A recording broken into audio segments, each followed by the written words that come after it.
Kaya magandang hapon po. Pwede po magtanong? Ngayon?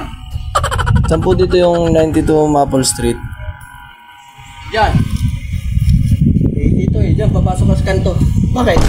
Si Ice Lending kay Adam. Nako, utang? Patay ka dyan. Hindi sa paninira, puro utang yan dito. Halos kada bahay dyan dito may utang. Yung mga tindahan dyan, lahat na may tindahan may utang yan. Ang habang listahan yan. Yan yung mga appliances nila sa bahay nila. Puro utang yan. Tinatakasan lang nila. Para ka lang nagtuktok ng bato sa ulo mo.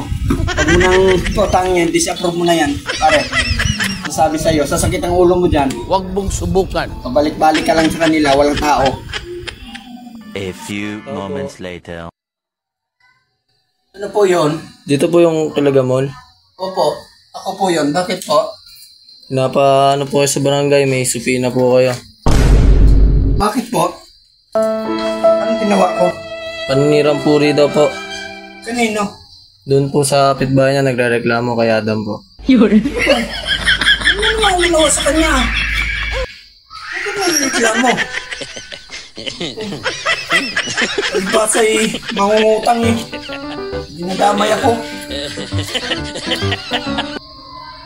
Huwag kang gamol.